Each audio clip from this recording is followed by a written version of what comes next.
I wanted to save some money, and this is what happened. If you are cruising from the Long Beach or San Pedro area here of Los Angeles, there are so many hotels to choose from, and the one I'm going to show you today is the one that we picked for this time. It's the Westin Long Beach. I'm Morgan from the Very Unofficial Travel Guides. I've been making travel videos for over 15 years of popular and not so popular tourist destinations to give you a very honest, unofficial look at what it's like to be there, and I have stayed in many hotels before and after cruise ships. You can find a lot of those videos here on the channel. But first things first, let's look around this room.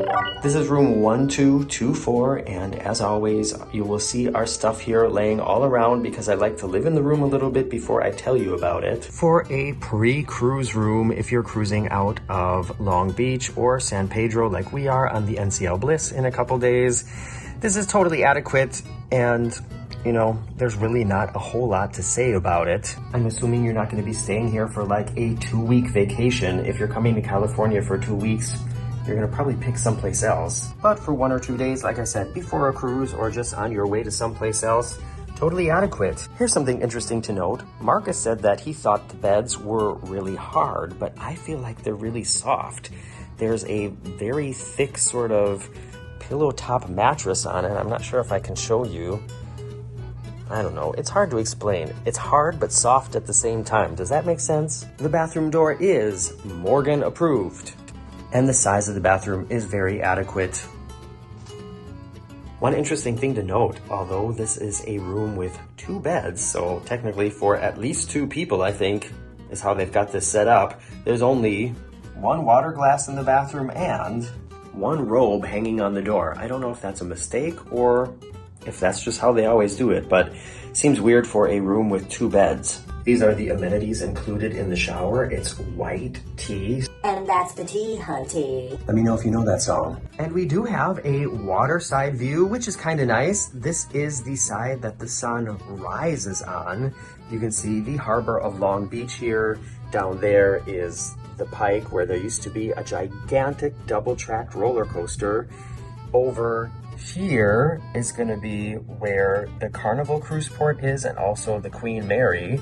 And I know a lot of people stay at a hotel called the Maya before their cruise, and I think that's right over there. So we're cruising from San Pedro, which is on the other side, like over there behind those buildings and cranes on the other side. This is the view kind of straight down to the main entrance of the hotel and the street in front of the hotel, and yeah, we don't have any outdoor space directly from the room, but there is a small pool that I can show you. This is the price we paid for 3 nights here, and I was a little surprised that there was like a resort fee added.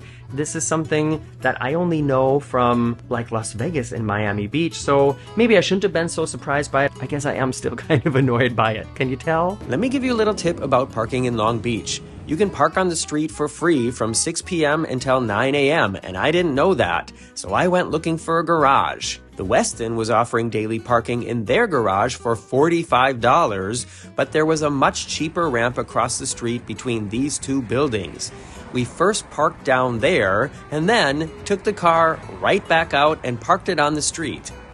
I wanted to save some money, and this is what happened. So this is the sign that I saw on Google Maps or Google Earth, and I thought, oh great, this is so much cheaper than the other ramps. It's $8 a day, or on the weekend it's $10 a day. That's perfect. But what I didn't pay enough attention to is that it's not overnight. It says here no parking from 2 to 5. And I went into the lobby here and they were like, yeah, if you try to leave your car here overnight, you're definitely getting towed.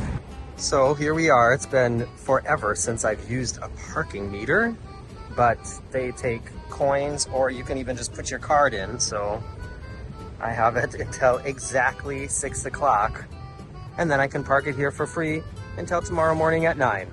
Those are the things that you learn when you're not local and you maybe didn't inform yourself enough in advance. There are two really great restaurants we visited that I wanted to recommend. The first being Happy Hour at Sevilla. This tip actually came from one of my Patreons, so thank you so much, Audra. Not only do they have cheap drinks, but the entire tapas menu is 50% off during Happy Hour, and the food was so good. We will 100% visit this place again on our next visit to Long Beach. And then we had lunch at a place called Madra's Brunch, which is also just a few blocks from the Westin. The portions were huge and they had sweet and savory options, and yeah, I see now that our food was not very pretty to look at, but it was very tasty and I would go there again too. On our first night in Long Beach, we went to the Dark Harbor event in and around the historic Queen Mary cruise ship. This is an amazing location for a haunt like this, but if you're not going to be there around Halloween time, or if you're just not into stuff like this, you can also visit the Queen Mary on normal days too, and even stay on board because part of it is a hotel. We honestly considered staying on board at first, but it's not very walkable to the actual city of Long Beach, and we didn't want to have to be driving over there every time we wanted to get something to eat. Maybe next time, and especially if we would be cruising from that side of the harbor. We also had a ton of fun at Knott's Scary Farm, which happens at the Knott's Berry Farm theme park.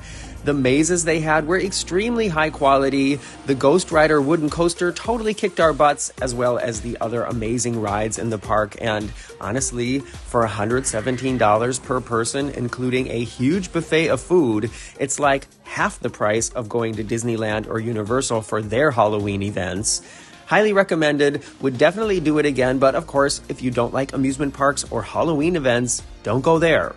And we are leaving tomorrow on the Norwegian Bliss, going to Mazatlan, Cabo San Lucas, and Puerto Vallarta. There will be videos about that adventure coming here soon on the Very Unofficial Travel Guide, so make sure you're subscribed and check back. See you soon!